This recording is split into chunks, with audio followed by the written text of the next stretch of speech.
Salut à tous, ici Benel, j'espère que vous et vos familles allez bien. On se retrouve en ce lundi matin pour les Créa News. On commence avec Tourbox. Tourbox, c'est un contrôleur qui, pour Lightroom, Photoshop, DaVinci Resolve Premiere par exemple, va vous permettre normalement d'aller plus vite.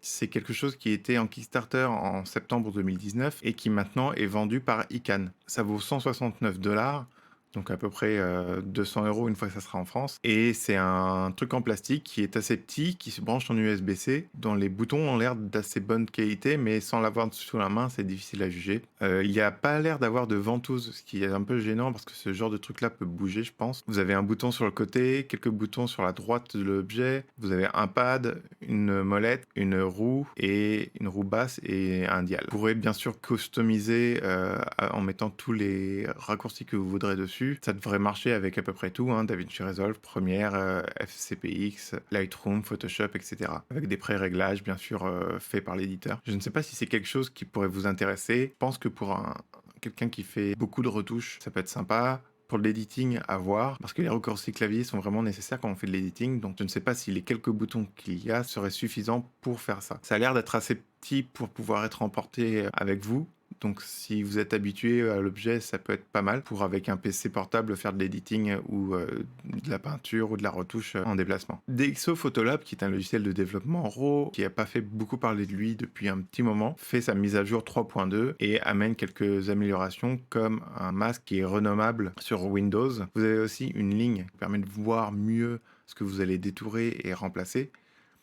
Et vous allez aussi pouvoir, si vous avez plusieurs images de sélectionner, changer les mots-clés sur une ou plusieurs d'entre elles en même temps. La PPL, Professional Photographers of America, qui regroupe plus d'1 million de vidéos, met à disposition tout son catalogue gratuitement pendant 2 semaines pour aider les gens qui sont chez eux à passer le temps tout en s'améliorant sur leur productivité, sur leurs connaissances, aussi bien au niveau business que photographique. C'est vraiment très complet. Vous avez aussi bien du fine art que du boudoir, que de l'information sur ce qu'on appelle le branding, donc c'est comment promouvoir votre marque, sur le mariage. Vous avez vraiment des vidéos sur tout. Généralement, c'est des vidéos qui sont bien faites, assez qualitatives. Par contre, il faut parler anglais. Shinerbolt, dans le même esprit que le PPA, offre gratuitement sa formation sur l'éclairage pour la vidéo. C'est quand même un cours qui normalement coûte 500 $, donc il le met à disposition gratuitement, je ne sais pas pour combien de temps, mais si vous parlez en anglais toujours, c'est vraiment un cours complet sur tout ce qui est réflexion, les éclairages par derrière, l'éclairage principal, les techniques pour éclairer plusieurs visages, les différents outils d'éclairage. Donc si vous parlez anglais, je vous le conseille vraiment. Zhiyun a lancé son Crane 3S qui maintenant peut supporter 6,5 kg. Les nouveautés de ce Crane 3, ça va être alors des moteurs qui sont plus puissants. Ça va être aussi de pouvoir rajouter une petite pièce sur le dernier bras pour pouvoir mettre des caméras qui sont plus grandes, des caméras de cinéma ou des caméras à épaules. Vous allez aussi pouvoir avoir le follow focus sur la poignée. La poignée, contrairement au Crane 3 Lab, elle est détachable.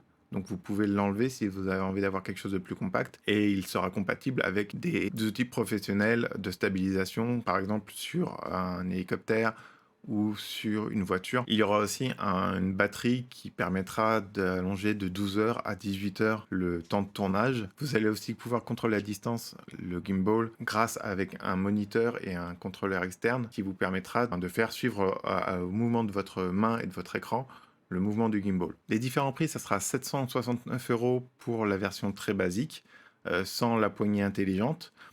À 849 €, vous aurez en plus la poignée intelligente.